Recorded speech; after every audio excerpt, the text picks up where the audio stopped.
Hello everyone.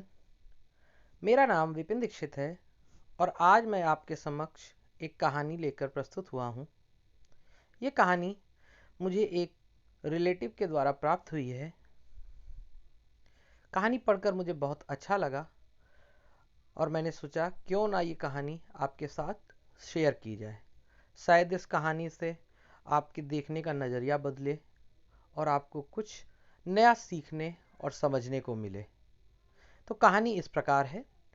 एक अमीर महिला बहुत महंगे कपड़े और जेवर पहनकर एक मनोचिकित्सक के पास गई और बोली, डॉक्टर साहब, मुझे लगता है मेरा पूरा जीवन बेकार है, उसका कोई अर्थ ही नहीं है। क्या आप मेरी खुशियां ढूंढने में मेरी मदद करेंगे? मनोचिकित्सक ने पास ही काम कर रही एक बूढ़ी औरत को बुलाया और उस अमीर औरत से बोला, यह वृद्धा आपको कुछ बातें बताएंगी, मैं चाहता हूं आप उन्हें ध्यान से सुने। वृद्धा ने अपना झाड़ू नीचे रखा और कुर्सी पर बैठकर अपनी बात कहना शुरू किया। वृद्धा ने बताया कि उसके पति की मृत्यु मलेरिया से हो गई थी और उसके 3 महीने बाद ही उसके इकलौते बेटे की सड़क हादसे में मौत हो गई। अब उसे ऐसा लगने लगा कि उसके जीवन में कुछ बचा ही नहीं है। न तो वह सो पाती थी, न खा पाती थी, मुस्कुराना तो वह जैसे भूल ही गई थी।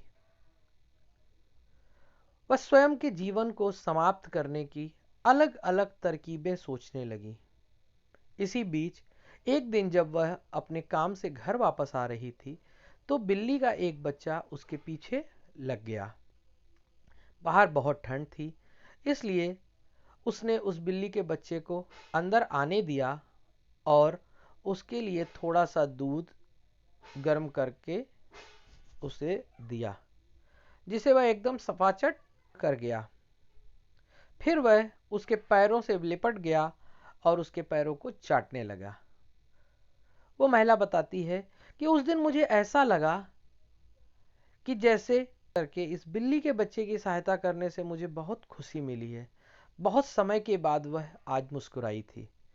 उसने सोचा, जब बिल्ली के इस बच्चे की सहायता करके मुझे इतनी खुशी मिल सकती है, तो अगर मैं और लोगों की सहायता करूं तो मुझे कितनी खुशी और शांति संतोष प्राप्त होगा। यह सोचकर अगले ही दिन वह अपने पड़ोसी के लिए कुछ खाना बनाकर ले गई जो काफी समय से बीमार था। उस खाना को खा करके उस पड़ोसी को काफी आराम महसूस हुआ।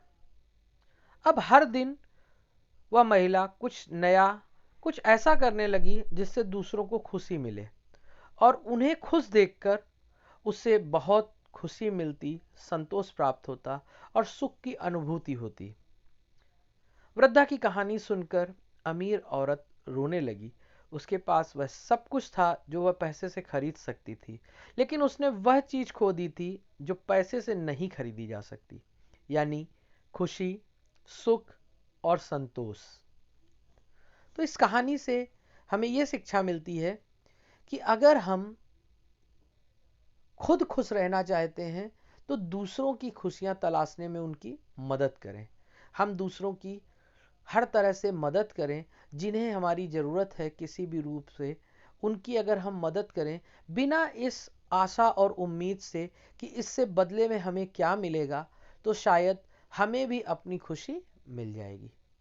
आशा करता हूँ कि यह कहानी आपको कुछ और भी तरह की शिक्षाएं देंगी और आपके जीवन में किसी न किसी प्रकार का परिवर्तन जरूर लाएगी। इसी तरह की कहानियाँ आगे सुनते रहने के लिए जुड़े रहें। अगर कहानी आपको अच्छी लगी हो तो आप अपने फ्रेंड्स, रिलेटिव्स और बाकी लोगों के साथ अलग अलग शेयर कर सकते हैं, इसे लाइक कर सकते हैं। आप अपने कमेंट के द्वारा आपको कहानी कैसी लगी ये भी बता सकते हैं। Thank you.